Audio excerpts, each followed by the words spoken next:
My name is Patsy Rublin. I'm here with Mitch Green, Denton Kooyman, and Nancy Green. We're members of the Malden chapter of the Missouri Veterans History Project. Today we're interviewing Denton Kooyman, a U.S. Navy veteran. This recording is being completed in Malden, Missouri at the Boot Hill Youth Museum. Today is June 21st, 2017. So Denton, tell me, where were you born? San Diego, California. Give me a little bit of background about your family. Single mom, never met my dad. Younger years I was in San Diego. Mom moved on to LA, then Lancaster, California, mainly from California. Grandfather was in the Navy, his brother was in the Navy, uncle was in the Army. Just full military family. So. And did you live close to them? 3 hours drive, San Diego to Lancaster. Okay. So, any siblings? No brothers, no singers, only child. Okay. All right. So why did you decide to join the military? My mom pushed it a lot. It's something my family was into. It's just inbred into me, I guess. The Navy in particular? No, they were all Army for the most part. There was a couple Navy mixed in there, but stronger side towards the Navy. And you chose the Navy because? Out of high school, I was in the Air Force ROTC, and when I went to the recruiting station, there was all 4 branches there. And first I went to the Air Force, and I didn't kind of like what he was saying. So I went next over to the Marines, and they sat me down and said, watch this video. And it was just a video of people blowing up and grenades going off and body parts going everywhere, and said, do you really want this? And I walked out and said, no, I don't. So I went over to the Navy next, and they talked me into a lot of stuff, and that's where I ended up going. Okay. And you were how old then? I was 18 then. 18 years old. Had you finished high school? No, I had not. And so what was the process to get that done? I was having a little problem my senior year in school. A teacher that didn't want to count my grades for that year, and you had to have that one to graduate. And my mom went up to the school with me and discussed it, and it was just an issue. So there's an alternative school. I went and finished my whole senior year in a month. So I ended up going to the Navy, and then while I was graduating boot camp, my friends were graduating high school at the same time. So. Wow. You mentioned ROTC. Did that help you at all? Oh yeah, I don't think I would have made it without ROTC. When I started in high school in ROTC, I had hair down to my shoulders, hippie little kid with attitude problems. They taught me to march, drill with guns, just a little bit of discipline and respect. I don't think I would have gone as far in the military without that little bit of help at ROTC. Really? Nice. So you think that the respect you have for yourself and for the country came, or at least started there? I think started there. Having family in the military and stuff, and respecting that, and hearing their stories and areas they lived in the world and stuff. Once I got in, I got stronger love for the military and just the United States in general. Right. So you joined when you're 18, or you see your recruiter when you're 18. How long between signing the papers was it before you got to boot camp? Probably 3 months. Because of my ROTC time and finishing that 1 month of school, I signed up, and when I signed up, I was given E3 automatically because of my ROTC time. But then during that 3 months, I got a couple speeding tickets, so they kind of dropped me down to E2 going in. So. And so where did you go to boot camp? Is that what you call it? Yeah, boot camp, Great Lakes, Michigan. Wow. Started when it was really hot and finished when it was really cold. So we had extreme heat days where we weren't allowed to do much, and we had freezing days where we were wrapped up like crazy. Nice. So tell me a little bit about boot camp. I mean, were you on a boat? Were you ever close to the water? Great Lakes, Michigan. There was some water around, but no, it was all on land. Initial shock, getting there, giving up everything you own and putting it in a box and mailing it home. Oh, wow. So standing against walls, but if you lean against the wall, you got yelled at. You got yelled at no matter what, but mostly I remember getting yelled at for leaning against the wall a lot. Going through, getting our heads shaved and getting all our uniform items and stuff, and then running to place. We didn't walk much, we ran. And was it mostly physical, or was it there book work? Or there's a lot of book work. For the Navy, you got to learn knots and some nautical stuff, whether you're going aviation side or Navy or seafaring side, I guess. A lot of exercise, a lot of shooting. At the time I went through, they were implementing a new like laser tag gun so they would save on bullets. So we got to do both the real guns and this laser tag gun they had. Cool. Gas chamber. We had a week of, it was like hell week where we had to do work and do other stuff and run and go through a whole bunch of stuff with very little sleep. Then we had a service week where we worked for 2 weeks just doing KP duty or cleaning barracks or doing whatever. So. Okay. So when you were, sorry, there's a big giant spider on the wall. So when you're in boot camp, what other like you get a bunk? Are you top bunk? Are you middle bunk? Or do you sleep like on a hammock? What's going on there? There's 2 bunks, one stacked on top of the other, and a whole row of them, just a whole room. Bunks with lockers beside them. You had to keep all your clothes folded just how they wanted and taught you and perfectly in there. And if they came by and saw something off, everybody in your area's clothes got thrown to the floor and tore up. Nice. Your rack wasn't made just right. Couldn't bounce a quarter off of it. You were all getting torn up doing it again. Okay. So a lot of discipline on that. And it came to the fact, we had 3 different instructors, and each instructor stayed a different night with us and different things. When you get to the end of the time, you find out from those instructors, they all had different sets of rules. You could have done some stuff with one that you couldn't have done with other, but they don't tell you that. It's all part of the mind games. So, like what kind of stuff could you have done? They had soda machines and vending machines at the end of one aisle. 2 of them where you were never allowed to touch it. One of them said, oh, you could have had it any time. So little stuff like that. Sleeping, writing letters home certain times and stuff. Some were more lenient on it, some weren't, but they never really told you that until the end. Oh. So they were all just there to yell. Okay. And so how many people are in this one room with you? I don't know. Remember off the top of my head, I think over 40. Okay. So I think we were one of the, there was, I want to say 6 different groups at the time, and 2 of us were integrated with females. So our barracks were one side, the females were on the other side, and then when we did everything together, we mixed together. Oh, okay. So. All right. So were there any issues with that, having girls in? I didn't see any. I know when you do certain activities throughout boot camp, you get little flags as rewards, and you put them on your group flag, and the one with the most at the end's the winner.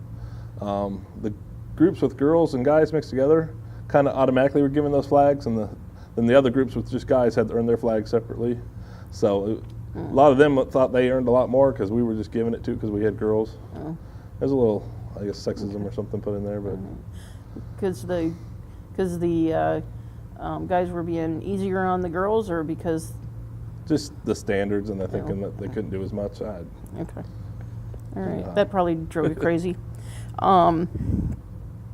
So you get out of boot camp, and so were you given an assignment, or figure out your specialty, or how did that work? When I signed up, you take an ASVAB test, and they give you, to score off your test, they give you a couple of different options.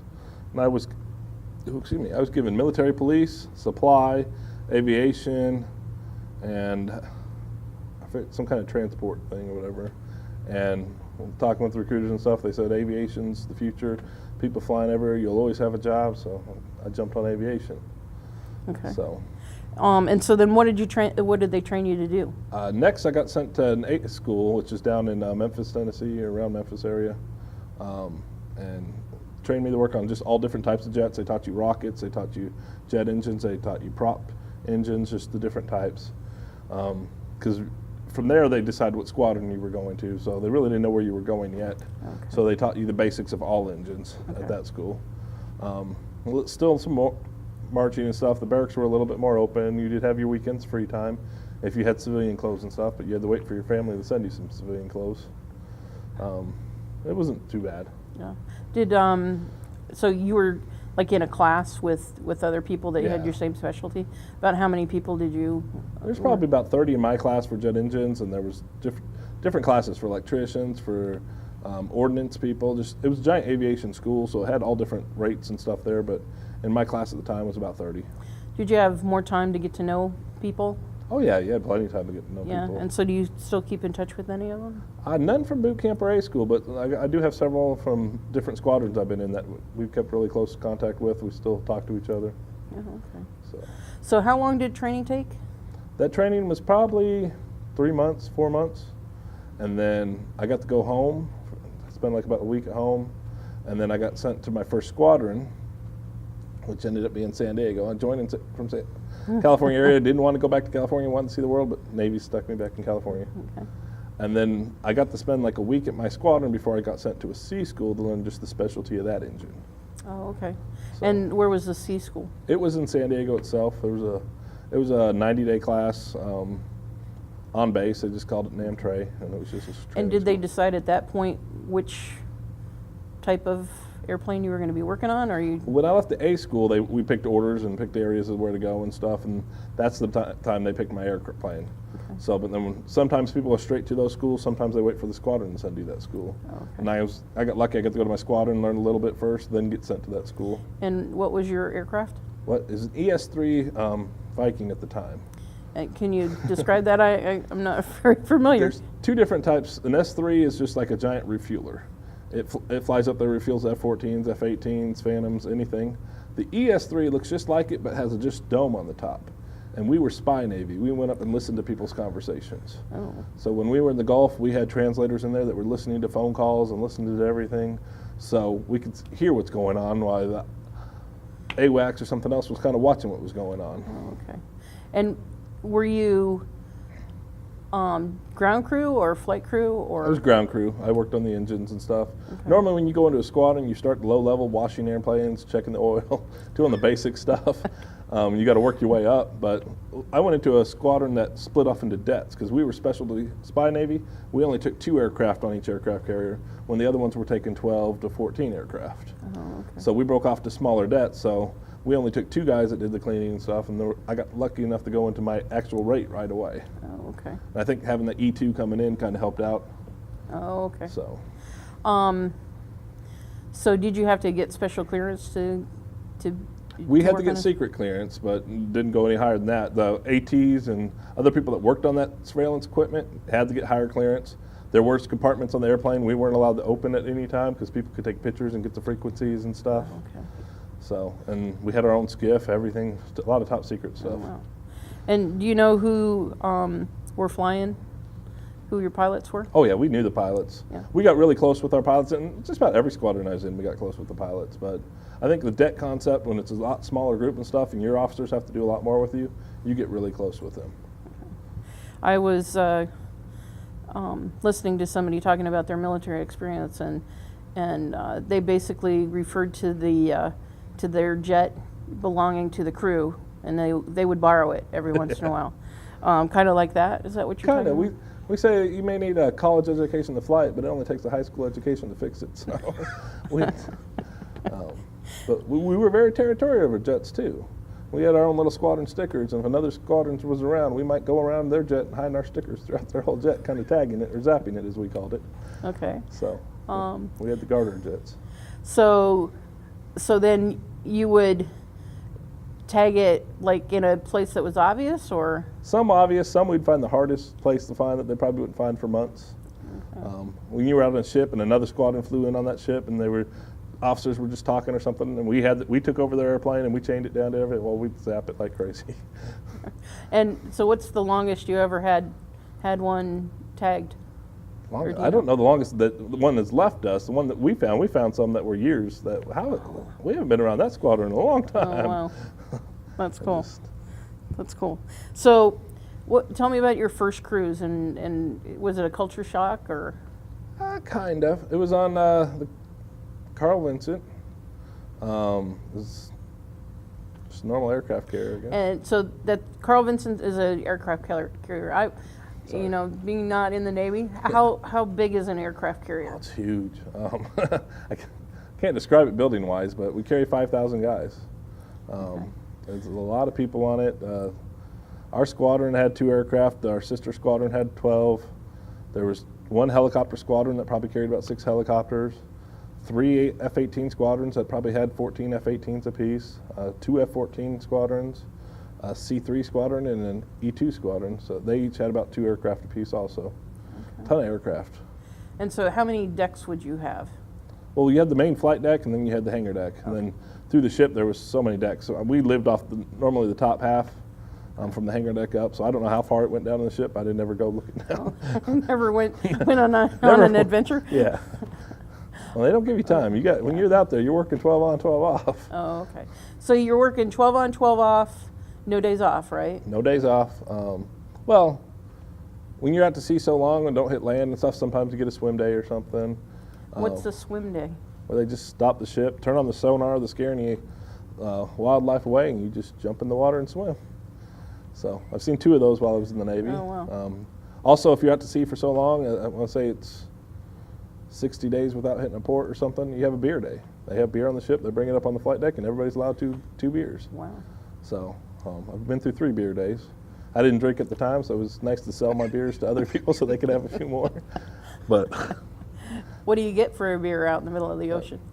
I've seen people go pay $100 for a beer. Wow. Okay. So, but the squadrons plan for that too. They have little blow-up pools and stuff, and you just have a giant picnic up on the flight deck. Oh, that's cool. So it's a fun day if you work day shift. If you work night shift, you don't get to indulge in most of it. So. So where do you live? Do you have a place for those 12 hours that you have off? Well, we have our shops. Each individual groups, like I was a engine mechanic, so the ADs, we had our own workshop. The AEs, the electricians, they had their own shop and stuff. But then we all shared a berthing.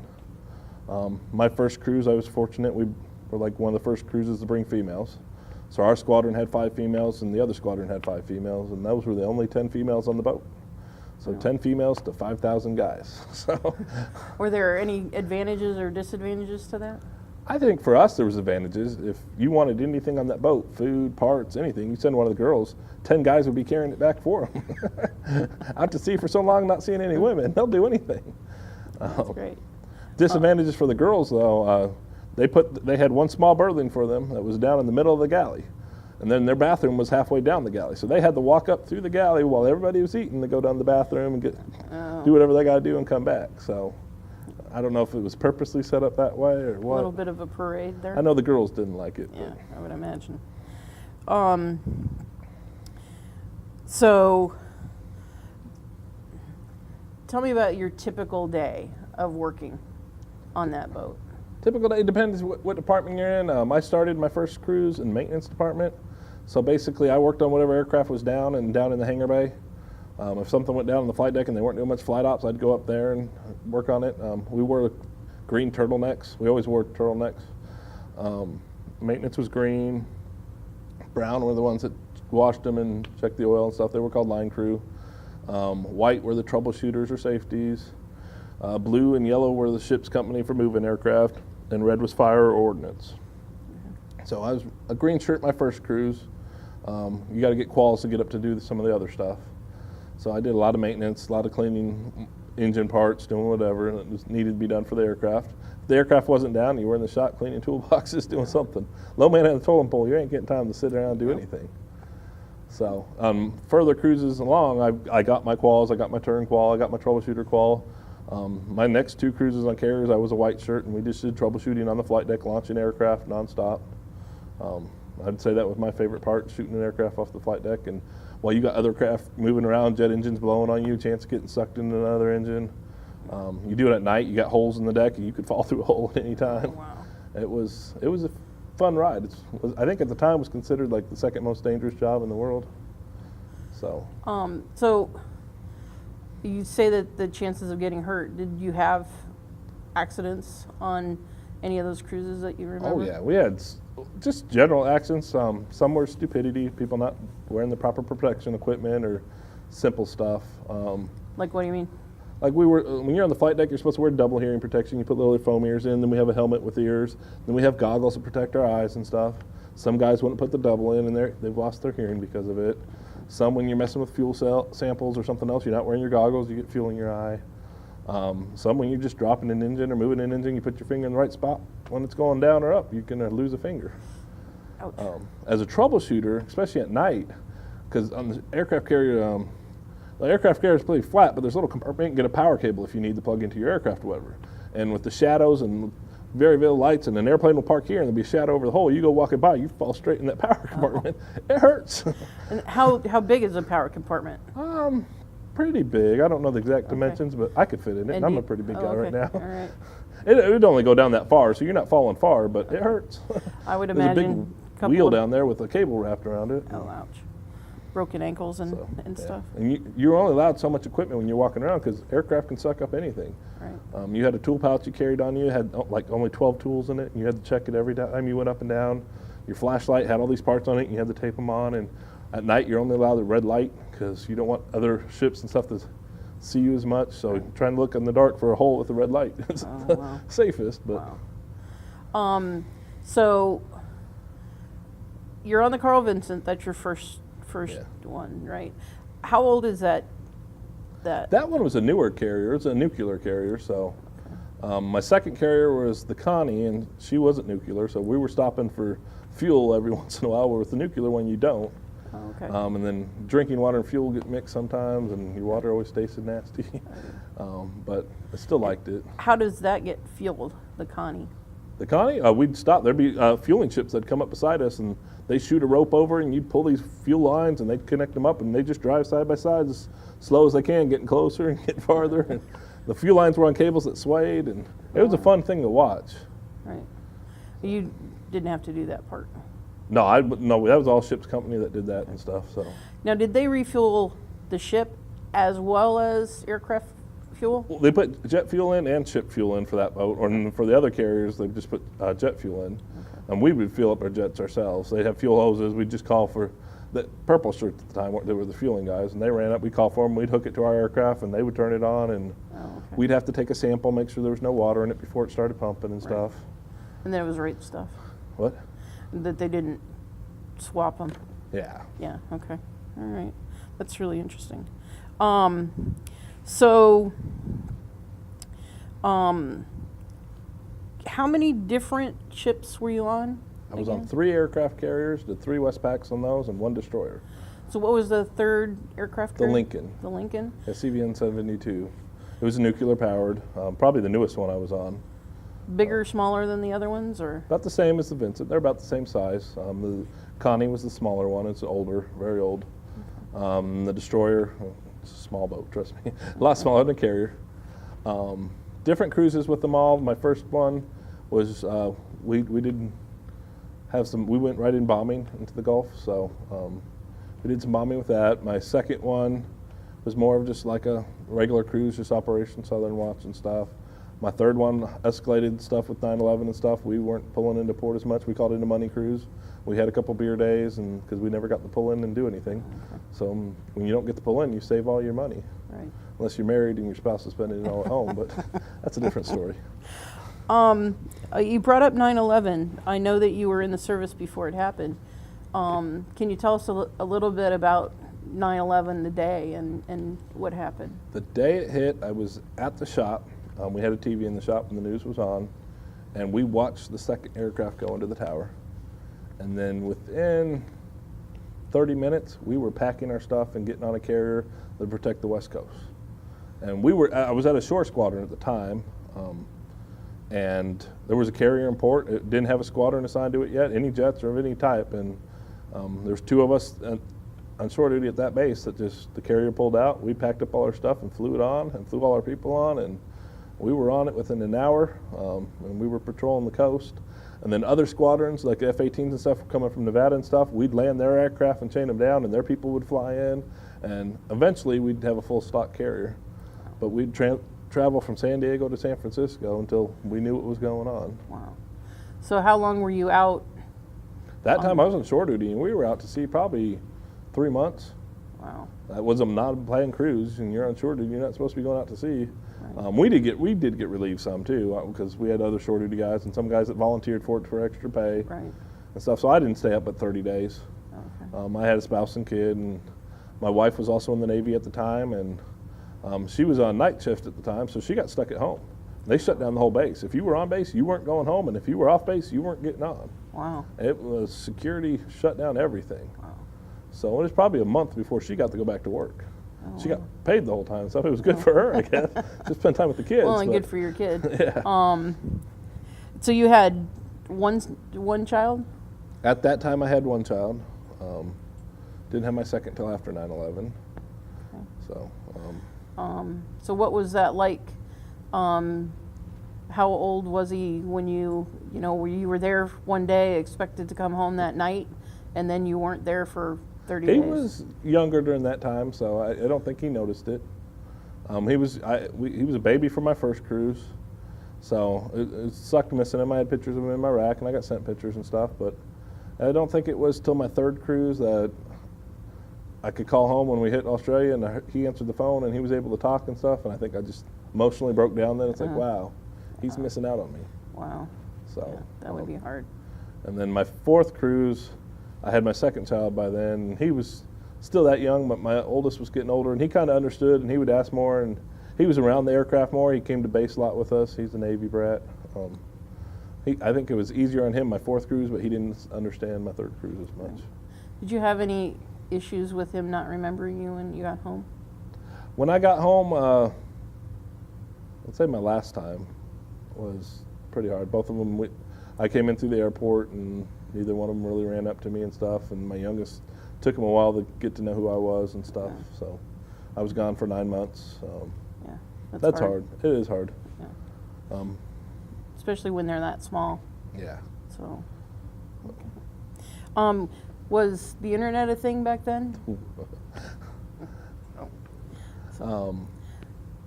Let's pause.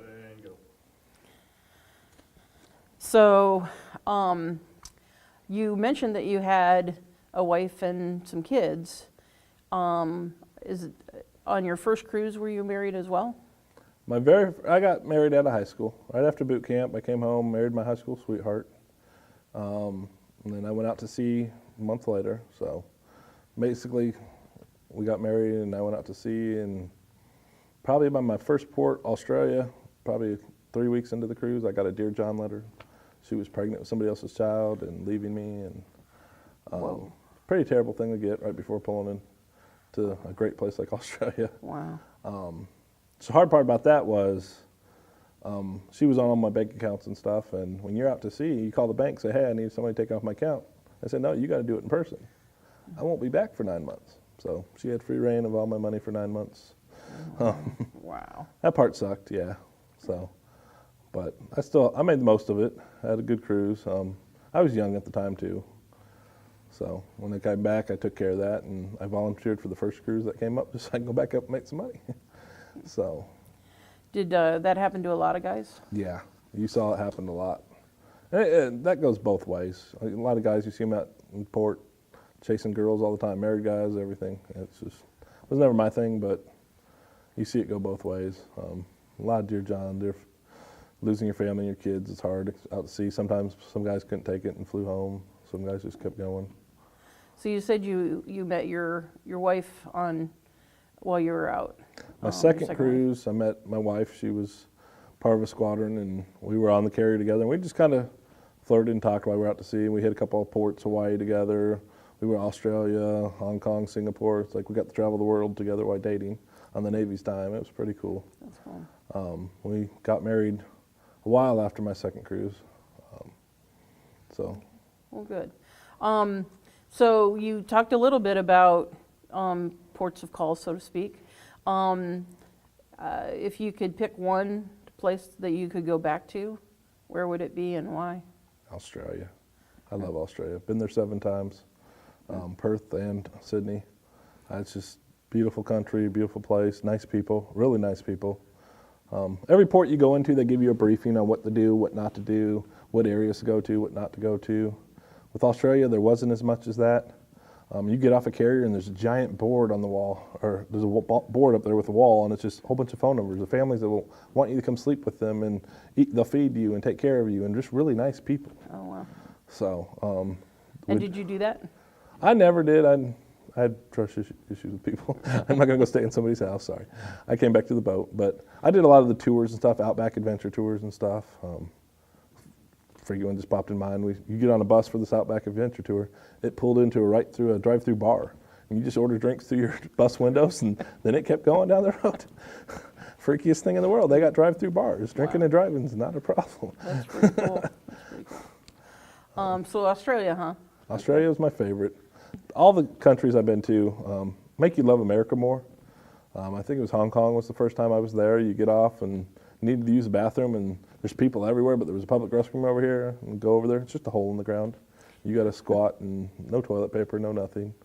It wasn't the funnest time. Yeah, I know. Well, it doesn't sound like it. You get a lot of safety briefings there, no spitting, no doing certain things. Stuff, they want you to represent the United States the best you can, and for the most part, 5,000 sailors are doing a good job. You get one or two bad ones that mess up, and it happens. Culture-wise, seeing stuff like that, walking through their markets and stuff, just seeing ducks and chickens hanging by their neck just there, flies all over them, and people buying them and stuff. And it's just a culture shock to know what you have back home and actually respect it and love it more. Makes you have more pride in what you have, which I think a lot of generations now don't see that. Yeah. Singapore was about the same. I remember every port I've been to, I went to a McDonald's. I'm an American, I had to go get McDonald's.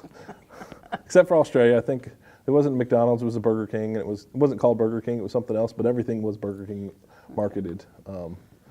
But in Singapore, their bathrooms there, you had to pay to get in your stall, you had to pay for toilet paper and stuff, and on all the toilets are footprints, so they just stand on the toilet and pop a squat. They don't ever sit on the toilet, and it's just different culture shock. Wow. But it was, I wouldn't give any of it up. I'd do it all again. So after 9/11, you know, we go to war with Afghanistan, and then we're in Iraq. Do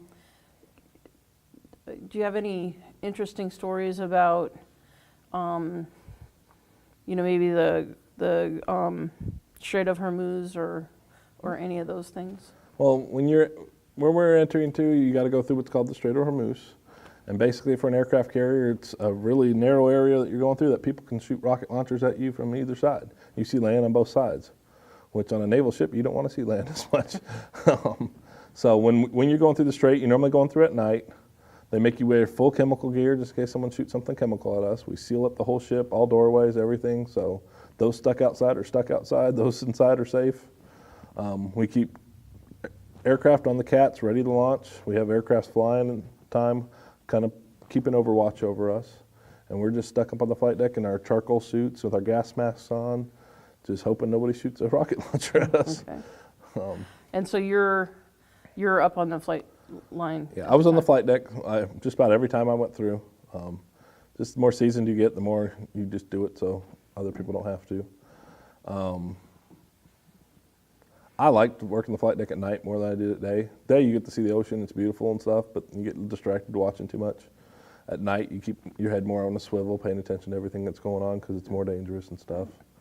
And when we were in the Gulf, my first time going through, like I said, was Operation Desert Fox. We were pulling into Japan. We pulled into Japan and we docked, and all of a sudden they said, sorry, we're leaving. We're heading straight to the Gulf to drop bombs. And we didn't even get to get off the ship.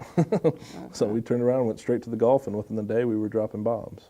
Wow. And every bomb has a little flag that says removed before flight and stuff, and people were collecting those, thinking that was awesome, that just killed somebody. And when they come back, they'd play the videos from the aircraft of the bombs destroying barracks, and you see people scattering, and then you wouldn't see them moving anymore and stuff, and everybody's cheering and having a good time. Wow. Now I think back on that, it probably wasn't the greatest thing in the world.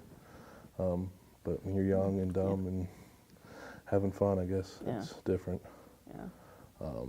I had one of those removed before flags myself. I kept it on my Christmas tree every year, knowing that it killed somebody. I think I eventually threw it away just because I thought it was stupid as I got older. Wow. Well, let's change subjects to something a little bit happier. Did you do any celebrating on the ship of any type things, like when you went through the Prime Meridian or anything like that? Crossing the equator, is come a shellback. I've done that 3 times. The first time you do it, you're part of it. So I was part of it was almost all guys. So I got to go through it back when it was rough. We did have our 10 women on the boat, but they were told they were allowed only in this berthing area, and they weren't allowed to leave the berthing area during that time. They basically locked them up and said, you can't come out. And the rest of us went through this. We had to start with the hangar decks and crawl through some nasty rotted food that they've saved for weeks and stuff, nasty water. They'd make you do stupid things, strip you naked, beat you with fire hoses. You had Nice to guys. go through it all, yeah. You had to go up through the ship and do the whole stuff again through the flight deck. And then you go through this final dunking tank, and guys trying to drown you as you're doing it. And then once you get out, you got to talk to King Neptune and ask to become a shellback. And he'll either say yes or no, and you go down and do it all again. Oh, Once you pass it and he says yes, you strip whatever other clothes you have off at the end of the flight deck, throw it off, and you walk back down to your shower naked and clean off and go back to work. lovely. And how do they decide who's king? It's the oldest enlisted person on the ship, highest ranking, oldest enlisted becomes King Neptune.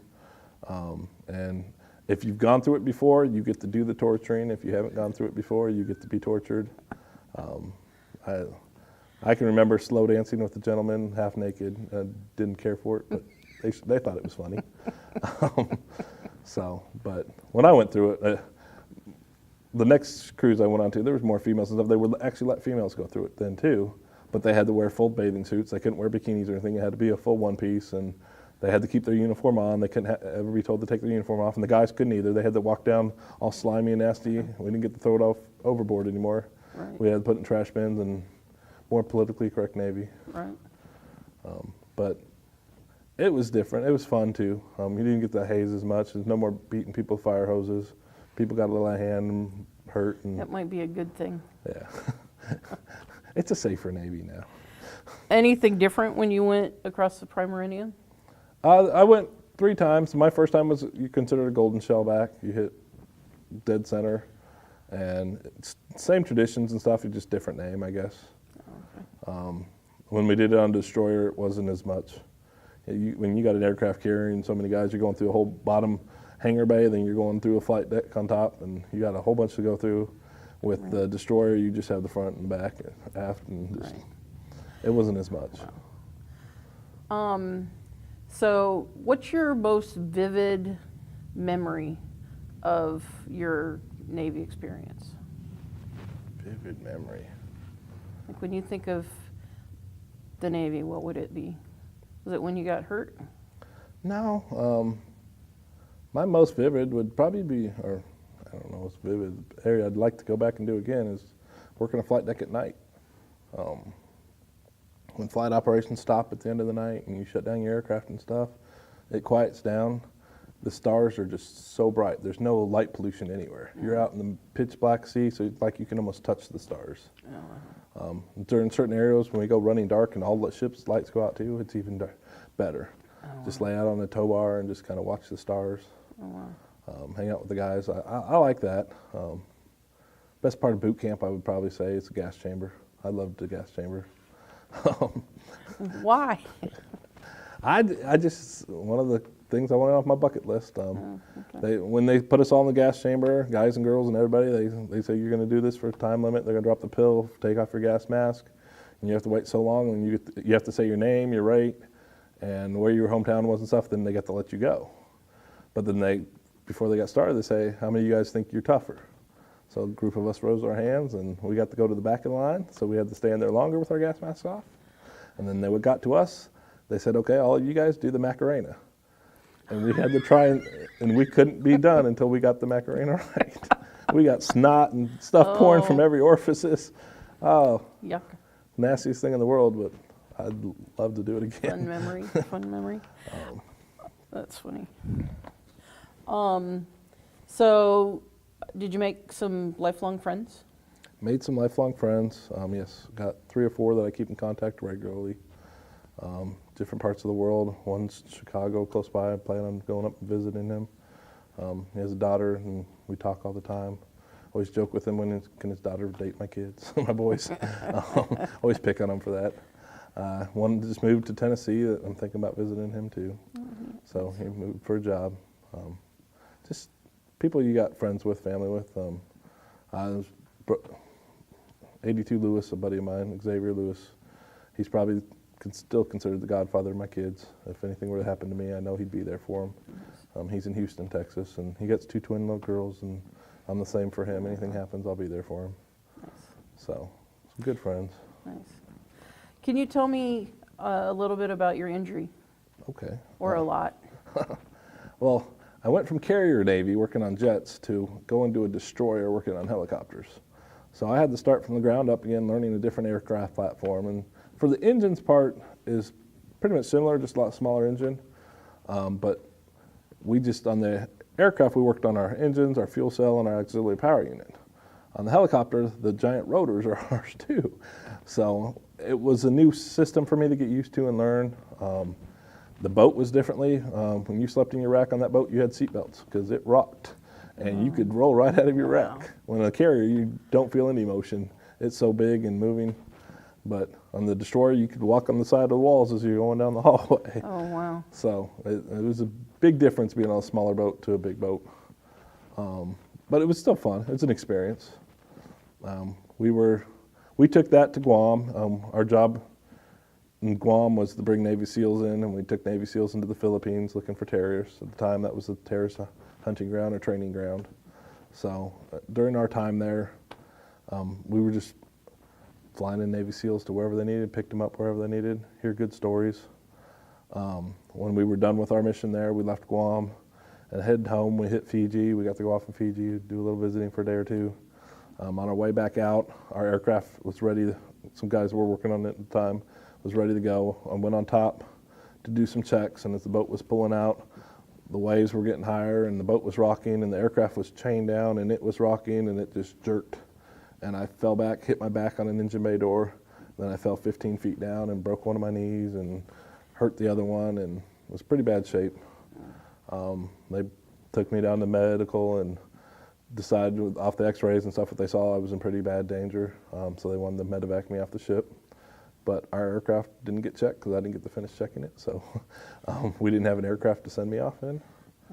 So we had to wait and get closer to Hawaii so a helicopter from Hawaii can come to us and pick me up. So I was medevaced from Hawaii to Tripler Hospital, an Army hospital in Hawaii, and spent a couple nights there. I remember pulling straight into the ER. This may get a little graphic, sorry. I remember they flew us straight to the ER. You pull in, they get you out on a stretcher, they roll you in, and I remember this female doctor, and she just takes a pair of scissors and cuts off my uniform and stuff, and she's checking, asking questions, and I was just in a lot of pain, and they roll me, and next thing I know, she's just sticking 2 fingers up my rear end, and I'm just like, didn't even buy me dinner. What's going on? But I guess they were checking to see if I broke my tailbone or just different things and stuff, and they ended up giving me a lot of drugs and doing a lot of tests and stuff, and everybody got 5 vertebrae on each, 5 bones on each vertebrae going down, and I have a group of mine, and I just shattered all the middle ones. So my wife would tell you a little bit more. The first time I got the call home, I think I was still very heavily dosed on morphine. I remember the doctor was talking with her too. There was a chaplain there trying to make arrangements for my family to come visit me and stuff. And the doctor at one point said he's not going to walk again. And that's all I remember hearing, and I just broke into tears. And my wife was panicking too at the time, but she was also in the Navy, so she couldn't drop everything and come back. Her squadron kind of wouldn't let her. So I was kind of stranded there by myself. But 2 days later, the drugs wear off, and I'm moving around, and this doctor's an idiot. I'm going to walk again. So they did decide, they wanted to medevac me, keep me a stretcher in a bed, and medevac me home, but they couldn't get a flight, so I spent 3 months extra for my cruise in Hawaii by myself, just in hospitals, running tests, doing rehab, and they medevaced me home and did more tests when I got home. And eventually I was up walking, doing everything, so don't trust an Army doctor. And maybe under the drugs, I may not have heard it all right, but she remembers hearing it too, so I'm sticking to my story.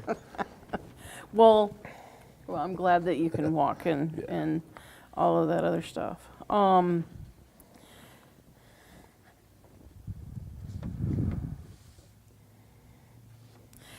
So, no, I'm not going to ask you that because I don't want to get you in trouble. Did you have any good luck charms, or did you have any superstitions while you were? No, not really. You get a small rack to live in on the ship, It lifts open. You got your clothes storage in there about this deep of a space, so you don't get much room. I always had pictures of my kids and every family on mine. I think I was more family oriented than most. Most people brought a sleeping bag and a pillow to live off of for 6 months and stuff. I brought sheets and pillows and decorated, trying to make it feel more like home. You're out there for 6 to 9 months, trying to make what little bit you have home. So, but you can't bring much out there because there's not much storage. You only got so much room, and you have to have all your uniforms, whether you're going to use them or not. They make you take your full sea bag. Okay. So, and then as your imports and stuff, you're buying stuff and bringing it home too. Some stuff you're mailing home.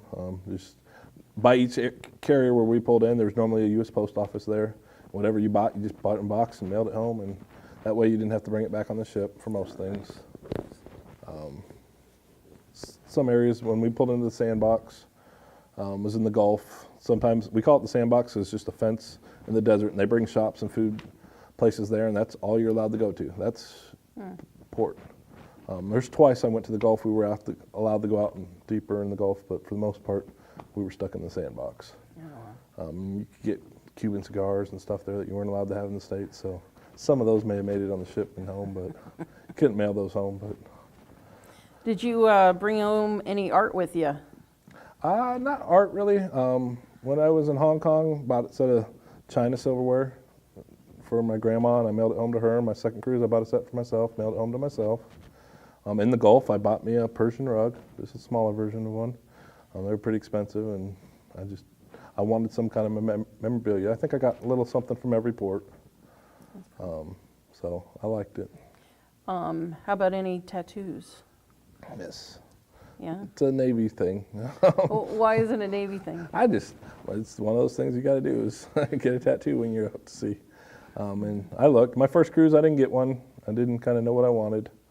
And one of my schooling classes, I did a thing on tattoos, and I learned for most people a tattoo has to have a meaning. So I wanted to have a meaning for mine. So it took me 2 cruises to kind of think what mine was going to be. And I wanted an anchor to represent the Navy. I wanted an American flag wrapped around it for America, and then I ended up putting my 2 boys on it. Oh, nice. And I hit Australia, King Street, most popular tattoo parlor ever, most expensive too. And I explained it to him, and he just couldn't draw it the way it was pictured in my head, so I never got it done. Oh. I went to Singapore, did the same thing. He kind of had it drawn out some, and I wasn't too happy with it. So I kind of said no, but then they were doing these new glow-in-the-dark tattoos that you couldn't see unless you were under a black light, and I almost did one of those, and I'm glad I didn't, because a lot of guys got some bad stuff out of that. But when I hit Guam, the guy just drew it perfectly how I saw it in my head. I went, yeah, and I just got a big old one put on my calf, and loved it ever since. Nice. So. Guam, that's a U.S. territory, Yes. right? It's a U.S. territory. How many of the U.S. territories have you been to? Guam, I guess, would be the only one I would say. Is that the one that's really snaky? Yes, the world's most deadly snakes. Yeah. Guam, to me, it's a beautiful island, has some really beautiful beaches, especially if you go on the NASA base there. There's some private beaches that the public doesn't get to, little coves and stuff that we found and we just loved, and that's where we spent a lot of our time. But if you go down the main drag, they got an American school and one of their schools. And the American school was for the servicemen. It was just a higher education for them. I didn't know why they couldn't both have a higher education, but if Guam was mainly strip clubs and massage parlors. That's all it was, really. So it wouldn't be a place I'd bring my kids ever, but. Okay, all right, I get it.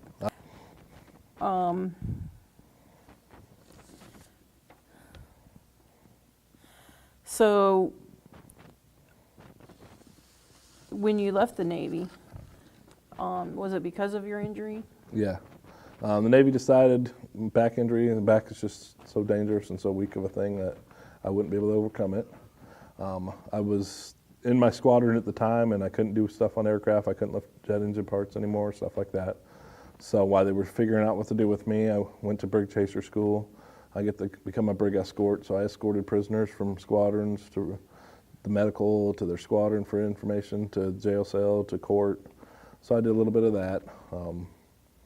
That to me was interesting. I love sitting through courts and watching it and seeing how it goes. And but depending who the person was. We had a lady that microwaved her baby. I Oh my goodness. never wanted to deal with her again. We had sailors that raped people and stole, did whatever, just depending on their crime. There was one I treated a little bad. He raped his wife. But once you sat through the trial, it came out he never raped his wife. It was all lies on her part. He got time served. The only thing he got charged with was a first-degree assault, or I think it was first-degree assault. He threw a cup of Kool-Aid at her, and she had a Kool-Aid stain on her shirt. That's the only thing he got charged with. I felt bad for thinking the worst of him automatically, but you see so much with bad people. Yeah. But I did a little bit of that until the Navy said, no, we're just going to let you go. So once I got out, they did testing on me here, gave me a 70% rating, so I got free medical and dental for the rest of my life and a little disability. Not that it's the best medical or dental, but it's free. Right. I don't pay for any of my prescriptions, any of that. It's getting better, but That's good. so. That's good. Is there any story that, that you would like your kids to know when, they get to be older, maybe? I don't know. There's plenty of stories. When you're young in the Navy, you get stuck doing all the little dirt jobs and stuff, and it's not as fun, but as you get rank and do more, you have more fun. We bubble wrap guys and tape them to a pipe and leave them there all day. We wasted a lot of material. I'm sure the Navy's going to love hearing this. We did that. I didn't like, whenever you're pulling into port, coming back into San Diego, you got a lot of heavy desks and equipment and tools and stuff. You don't want to carry that all off the ship. You just want to go home. So as we're pulling closer to San Diego, we're just dumping everything off the side of the boat and just figuring the Navy will buy more. So I'm sure there's this nice strip coming into San Diego that you could go scuba diving and find a whole bunch of equipment and tools and whatever. Saddest thing I saw in the Navy, we were in the Gulf at the time.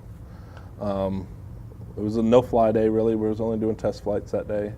And there was an F-18 group that was doing touch and goes, where you just touch the aircraft and take off, and he was testing something. And as he came around, the aircraft just went in the water. And we got out search parties, and we never found him again.